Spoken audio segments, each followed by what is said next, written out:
कल हम सभी ने इसी पंडाल में सुना था भगवान कृष्ण का जन्मोत्सव। वसुदेव देवकी के यहाँ बेटे का जन्म हुआ, लाला का जन्म हुआ और बधाइयां बज रही हैं नंद के द्वारे पर। नंद के आनंद भयो जय कन्हैया लाल की। नंद के घर जो हुआ है उसका नाम बेटा नहीं है। नंद के घर में जो आया है वो खाली बेबी नहीं है, खाली बच्चा नहीं है, फिर कौन है? तो भागवत में मंत्र लिखा है, जाता अहलादो, साक्षात आनंद नंद के घर आया है। क्योंकि भगवान का एक रूप है आनंद, भगवान का एक नाम आनंद भी है। भागवत में पहले पन्ने पर लिखा हुआ है, सच्चिदानंद रूपाय। भगवान का रूप कैसा है कि बंसी वाला, मुरली वाला, ये तो सब हमारे संतों की कल्पनाएं हैं, आप सबकी कल्पनाएं हैं। लेकिन व्यास जी कहते हैं कि भगवान का रूप कैसा है? सच्चिदानंद रूपाय। भगवान के 3 रूप लिखे हैं भागवत में, 3 रूप। एक सत रूपाय, दूसरा चित रूपाय और तीसरा आनंद रूपाय। तीनों को मिलके बनता है सच्चिदानंद। सत प्लस चित प्लस आनंद। तो भगवान सतरूपी हैं। सत माने, ये माने नहीं क्या?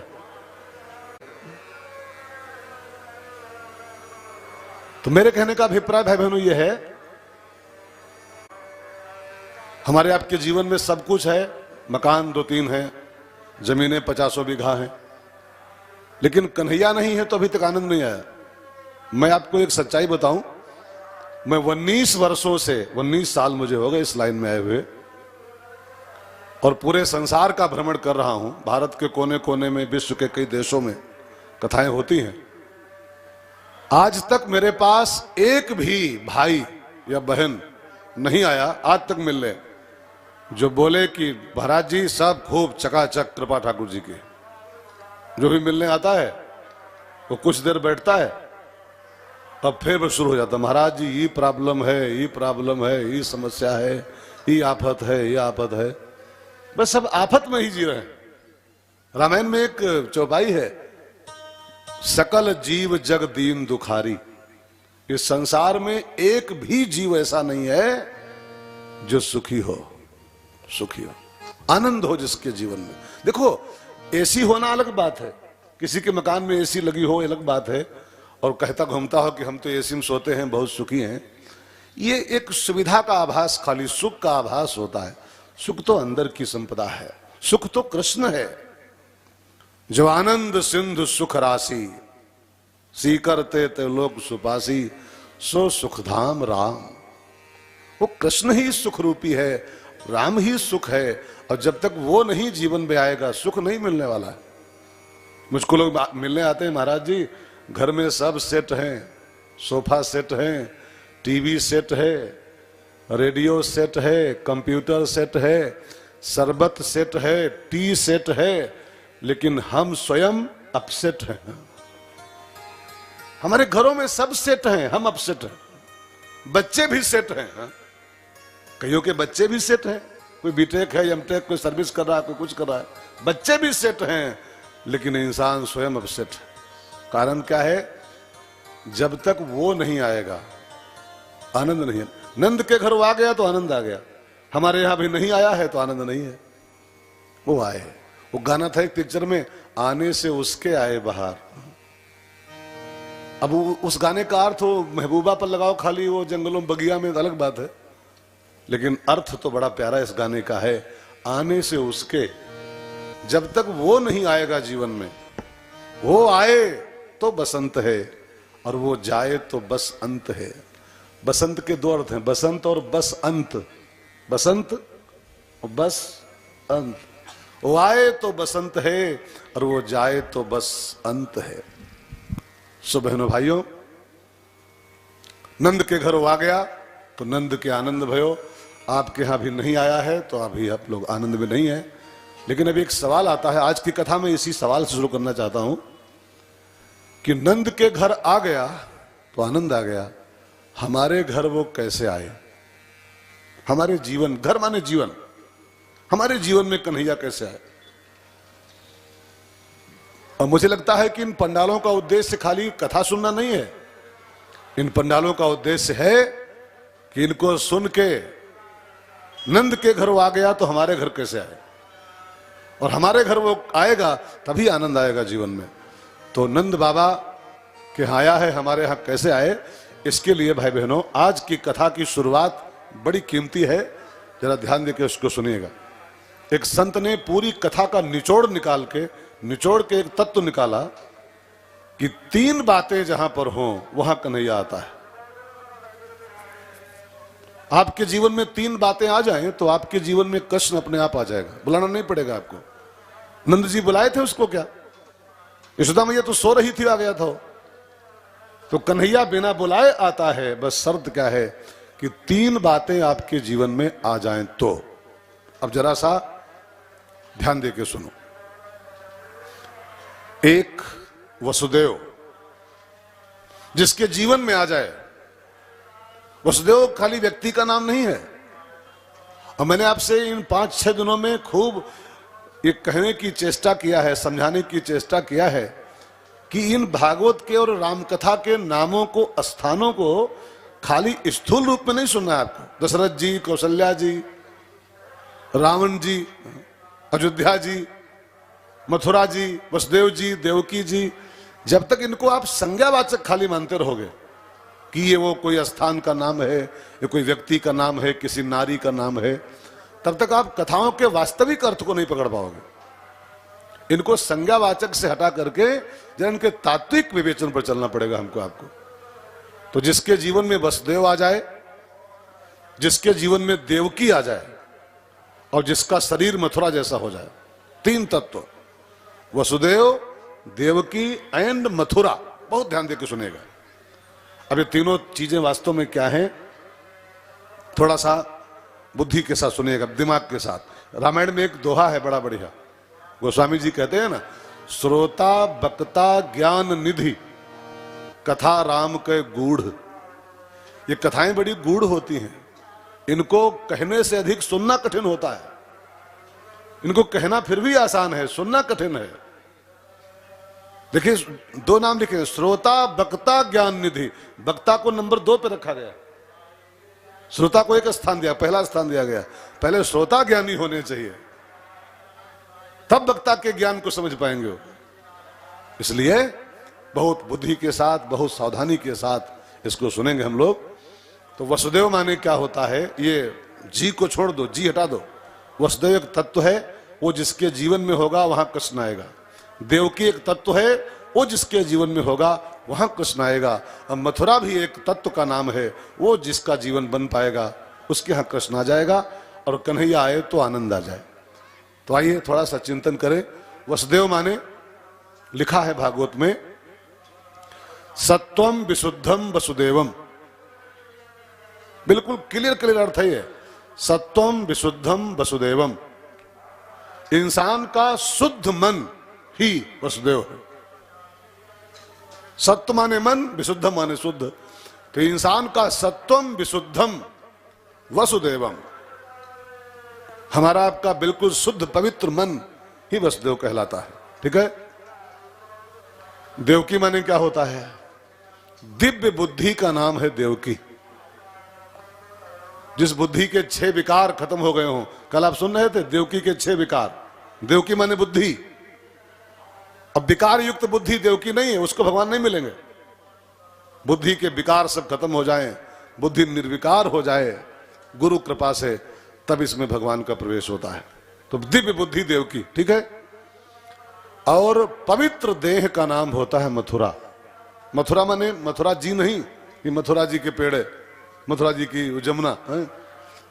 हमारा आपका पवित्र देह मथुरा कहलाता है, पवित्र शरीर। अब थोड़ा सा गहराई सुनेगा। शुद्ध मन वसुदेव, दिव्य बुद्धि देवकी, और पवित्र देह मथुरा। और 3 आइटम इकट्ठा कर लो, आनंद भयो, कृष्ण आपके जीवन में आ जाएगा। लेकिन तीनों आइटम कहां से मिले, हमारा मन शुद्ध कैसे हो, हमारी बुद्धि दिव्य कैसे हो, हमारा देह पवित्र कैसे हो, इसके उपाय क्या हैं? तो थोड़ा सा ध्यान चाहूंगा मैं आपका। पहली चीज, मन की शुद्धि कैसे हो। मन शुद्ध कैसे हो? गंगा नहाने से। गंगा नहाने से तन पवित्र होता है, खाली तन, मन नहीं, मन नहीं। गंगा जल मन में नहीं पहुंच पाता। गंगा में नहाने से पाप धुलते हैं, मन नहीं धुलता है, ठीक है ना। तो मन की शुद्धि का उपाय क्या है? मन शुद्ध कैसे बने? जो वसुदेव जी हमारे जीवन में आ जाएं, तो भागवत के पहले पेज पर लिखा हुआ है, पहले अध्याय में ही, एतस्मात् परम किंचिद मनः शुद्धये न विद्यते। ये भागवत की गारंटी है। इससे बढ़कर के, एतस्मात् माने इससे, इससे माने जो ये कर रहे हो, जो ये कर रहे हो, सत्संग करना, कथा सुनना, श्रवणम, श्रवणम।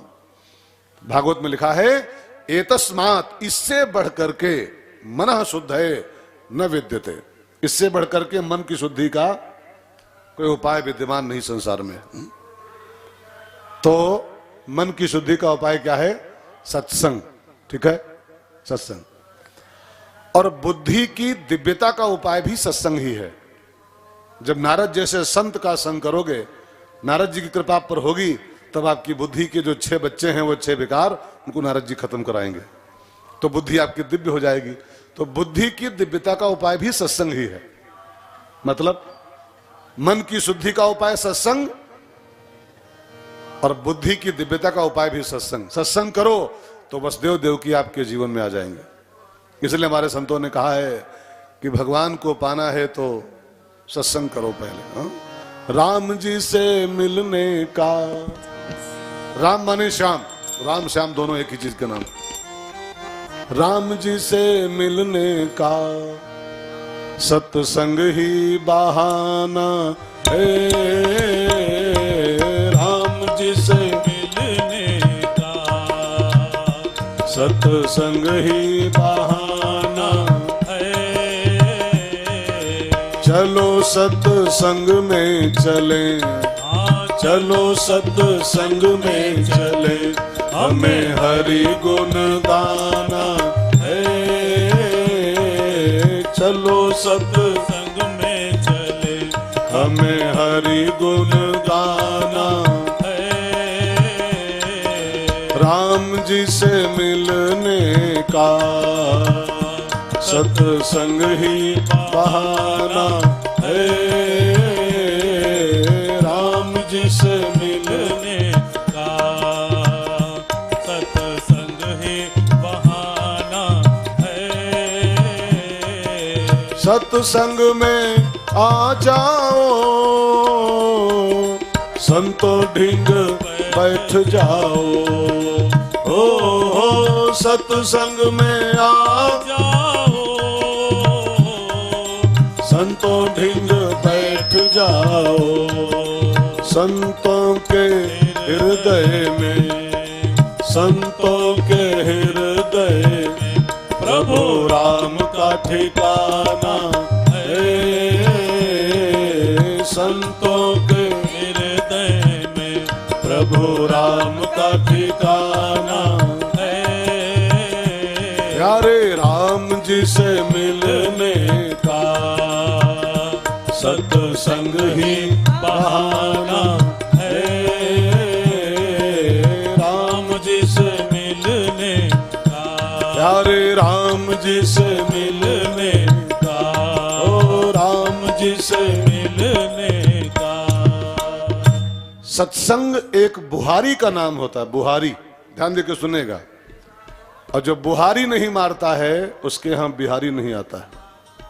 अगर आप चाहते हो कि बिहारी आए जीवन में, तो सत्संग की बुहारी मारने में कंजूसी मत करो।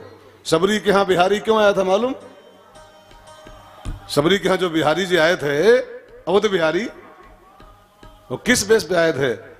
सबरी रोज बुहारती थी, रोज बुहारी मारती थी। और तुमने आंगन नहीं बुहारा, हम लोग बुहारी से चूक जाते हैं। बुहारी माने झाड़ू की बुहारी नहीं, बुहारी माने स्वच्छता मिशन नहीं है भारत जो चल रहा है। ये तो ठीक है, ये भी होना चाहिए, इसकी निंदा नहीं है, लेकिन बुहारी अंदर मारनी पड़ती है। और वो ये झाड़ू वहां नहीं चलते हैं, वो झाड़ू ये चल रहा है, ये सत्संग वो झाड़ू है जो आपके अंदर बुहारी करता है। देश भी साफ हो, हमारा दिल भी साफ होना चाहिए। अच्छा, देश पूरा साफ हो, गली गली साफ हो, भारत स्वच्छ हो, लेकिन भीतर सब कचरा भरा रहे, अधूरी सफाई है, अधूरा मिशन है ये। देश भी साफ होना चाहिए, हमारे दिलों का द्वेष भी साफ होना चाहिए। हा? देश खूब साफ हो और द्वेष सब भरा रहे। तो सत्संग की बुहारी मारो तब बिहारी आएगा। तो सत्संग करने से मन शुद्ध होता है और सत्संग करने से बुद्धि दिव्य होती है। ये 2 आइटम हो गए वसुदेव देव की, ठीक है। अब तीसरा आइटम, 3 आइटम खाली पाने हैं, भगवान आ जाएगा जीवन में। तीसरा आइटम मथुरा। और मथुरा की आध्यात्मिक परिभाषा है पवित्र देह। ध्यान देकर सुनेगा, शुद्ध देह, पवित्र शरीर। आपका देह पवित्र हो जाए, यही मथुरा बन जाएगा। अब देह की पवित्रता का उपाय क्या है? देह कैसे शुद्ध की जाए? देह की शुद्धि का उपाय स्नान नहीं है। स्नान से देह नहीं शुद्ध होता है। अगर स्नान से देह शुद्ध होता तो मछली दिन भर नहाती है, शुद्ध है क्या हो? कछुआ, मेढुका दिन भर नहाते हैं। आप कितना नहा पाते हो? 5 मिनट, 10 मिनट, 2 बार। वो दिन भर नहाते, क्या पवित्र हैं वो? क्या शुद्ध है वो? नहीं। नहाने से खाली मैल धुलता है बस, नहाने से शुद्धि थोड़ा होती। तो ये शरीर शुद्ध कैसे हो, इसकी शुद्धि का उपाय क्या है? तो मानस में गोस्वामी जी ने उपाय बताया है, रामचरित मानस में। मेरा चौपाई गाओ एक सब लोग। सोई पावन सोई सुभग शरीरा, सोई पावन सोई सुभग शरीरा, जे तनु पाई भजहि रघुवीरा, जे तनु पाई भजहि रघुवीरा। अब तुलसी के शब्दों में सोई पावन सोई सुभग शरीरा, वही शरीर पावन है जो तनु पाए भजय रघुवीरा। जिसको पाने के बाद इसके माध्यम से रघुवीर को भज रहा है, राम जी को भज रहा है, सो तो पावन। बाकी स्नान से क्या होता है यार? कई लोग कहते अभी हम नहा के आए हैं, शुद्ध हैं, अभी नहा के आए शुद्ध हो गए। नहाने से कुछ शुद्ध होता है? मेढका शुद्ध है, मछली शुद्ध है, कछुआ शुद्ध है क्या? केचुआ शुद्ध है, दिन भर नहाता है। भजन करो तभी शुद्ध होता है, ठीक है ना। तो ये 3 काम जिसके जीवन में हो जाएं, सत्संग करके वसुदेव देव की और भजन करके मथुरा, शरीर बना लो अपना। ये 3 आइटम जो इकट्ठा कर पाए, उसी के यहाँ कन्हैया का आगमन हो जाएगा। और एक बार कन्हैया आ जाए जीवन में, तब महात्माओं ने बड़ा बढ़िया गीत गाया है।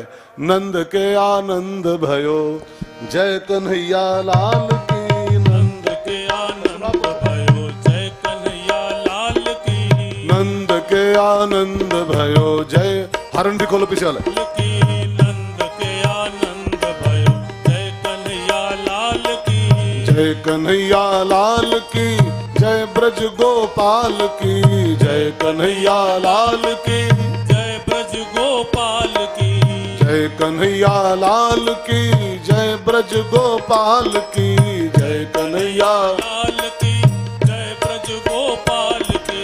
नंद के आनंद भयो जय कन्हैया लाल की, नंद के आनंद भयो जय कन्हैया लाल की। ए बहनों भाइयों, जब जब कीर्तन कराई जाए तो हाथ पे हाथ मत धरा करो, बड़ा पाप लगता है, बड़ा पाप लगता है। जो भगवान की कीर्तन में ताली नहीं बजाते हैं, तो लिखा है कि उनको, जो ताली नहीं बजाते हैं कीर्तन में, उनको इसके बाद, इस जीवन के बाद ऐसा जन्म देते हैं भगवान कि फिर वो जिंदगी भर यही करते हैं, द्वार द्वार पे जाते हैं यही करने के लिए खाली वैसा। अब इसके बाद अगर यही करना हो गेट गेट पर जाकर के तो अलग बात है, और नहीं तो कीर्तन में ताली बजनी चाहिए। तो नंद के आनंद भयो जय कन्हैया लाल की, नंद के आनंद भयो आनंद भयो, जय कन्हैया लाल की नंद। आनंद भयो, जय कन्हैया लाल की। हाथी दिन्ही घोड़ा दिन्ही और दिन्ही पाल की, हाथी दिन्ही घोड़ा दिन्ही और दिन्ही पाल की। हाथी दिन्ही घोड़ा दिन्ही और दिन्ही पाल की, हाथी दिन्ही घोड़ा